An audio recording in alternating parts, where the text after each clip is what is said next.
સુરત શહેરમાં પારિવારિક કંકાસમાં માસૂમ બાળકોને હોમી દેવાની ઘટનાઓ વધી રહી છે, ત્યારે ડભોલી ગામમાં 15 એપ્રિલે વધુ એક હૃદયદ્રાવક કિસ્સો સામે આવ્યો છે।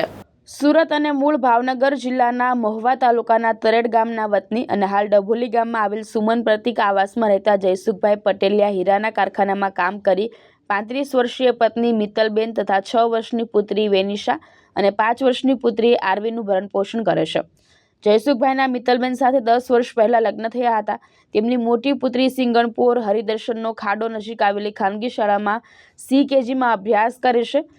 રસોઈ બનાવવા જેવી નજીવી બાબતે થતા ઝઘડાથી કંટાળીને માતા મિત્તલબેને પોતાની 6 વર્ષ અને 5 વર્ષની બે પુત્રીને અનાજમાં નાખવાની ઝેરી દવા પીવડાવી પોતે પણ ગટગટાવી લીધી હતી। માતા અને બંને દીકરીને તાત્કાલિક સ્મીમેર હોસ્પિટલમાં ખસેડવામાં આવી હતી, જે આજે 16 એપ્રિલના રોજ માતાનું મોત નીપજ્યું છે, જ્યારે બંને દીકરીની હાલત સ્થિર હોવાનું જાણવા મળ્યું છે।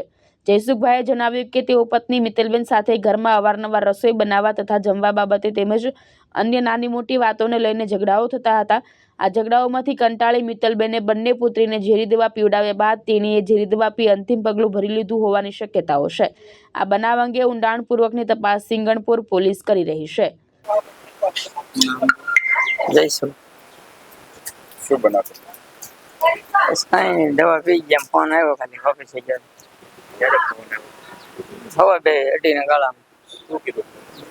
દવા પી ગઈ। મેં કીધું હું કાંઈ કારણ કાંઈ નહીં, કે બસ મારે નથી જેવું। કેટલા લોકોએ દવા પી?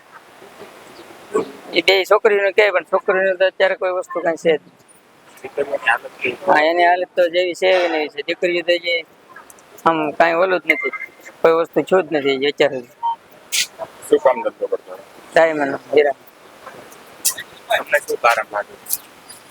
કાંઈ નહીં, બસ એને માનસિક જ આમ એના મનમાં જ એવું થઈ ગયું। નકર તો હું દાવ થોડુંક 10-15 મિનિટનો મારે અડધો કલાકનો જ વેળાય રહ્યો તો હું ઓફિસે ન જાઉં ને, મને કાંઈ કારણ હોય તો। આ ઘટના કાલે કેટલા વાગે ઘટી છે? એ બસ અઢીના ગાળામાં થયું એમ।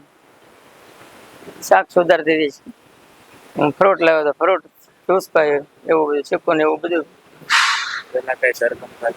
નહીં, એવું કાંઈ નહીં। એમાં 2 માણસ સિવાય કોઈ નથી, 2 દીકરી ને 2 માણસ। ભાવેશ ઉપાધ્યાય, દ્રષ્ટિકોણ ન્યૂઝ, સુરત।